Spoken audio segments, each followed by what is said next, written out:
Does the UFC have a star problem? It's a question that's been asked a lot since Alex Pereira lost his title, and today I'm going to be going through most of the UFC, trying to pick out some guys that I think are stars and try and answer that question. Now, before we get into this, we have to acknowledge what the UFC is today because it is very different from what it was 10 years ago, let's say. The biggest star in the sport is the UFC. It's the brand. The UFC could go to almost any city in North America and sell out a show, and it doesn't matter who's on that card. And that, of course, is due to stars that we've had in the past who have elevated the sport to a different level. And now it doesn't matter who's fighting, people are always going to tune in. And I think that has a major factor into why the UFC doesn't have a massive amount of stars at this point. It's tough to get attached to stars when they're rolling out events week by week and you don't see a crazy amount of promotion. It's not like boxing where you see a bunch of press conferences and a bunch of promotional pieces put out before a fight in order to sell it. The UFC kind of just,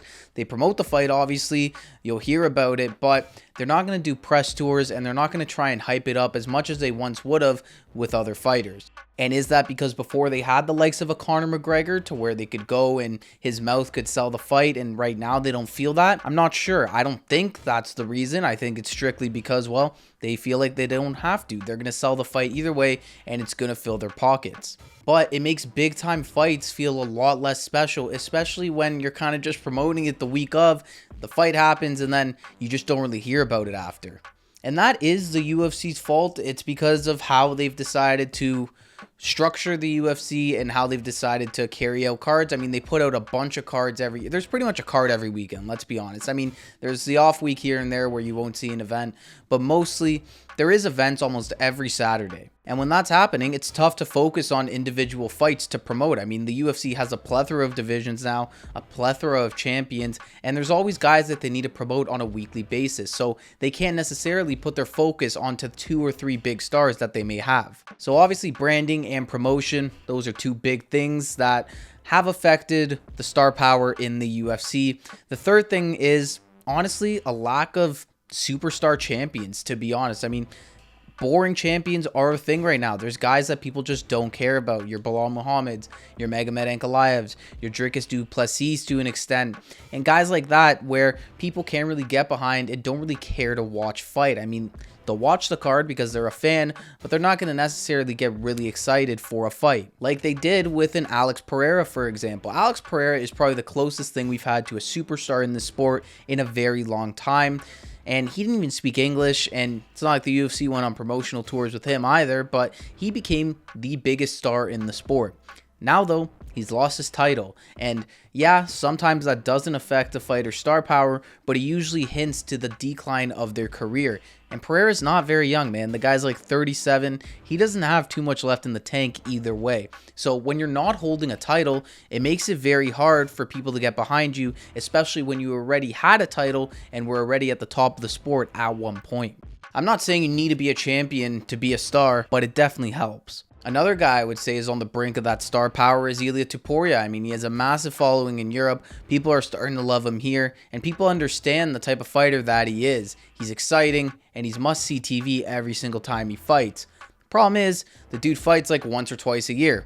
It's tough to get behind a guy like that who you don't get to see fight all that often. Besides Ilia and Alex, I mean, maybe you could say Islam Makhachev is a star, but I don't know. He doesn't have that charisma, I think, that you need in order to become a worldwide superstar like a McGregor. He doesn't have that. And then after that, I mean, Israel Adesanya, Sean O'Malley, both of their star powers have taken a hit since their recent losses, so I wouldn't really put them in this bracket either.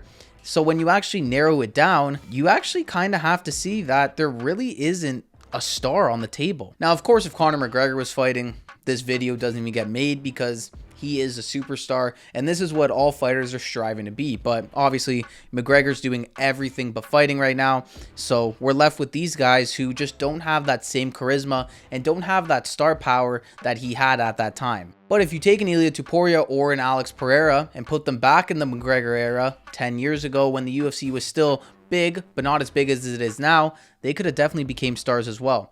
The reasoning why you see guys like a Conor McGregor or a John Jones, why they were elevated at that point in their career was because the UFC was still relatively unknown and it needed star powers like that to strive and to become bigger.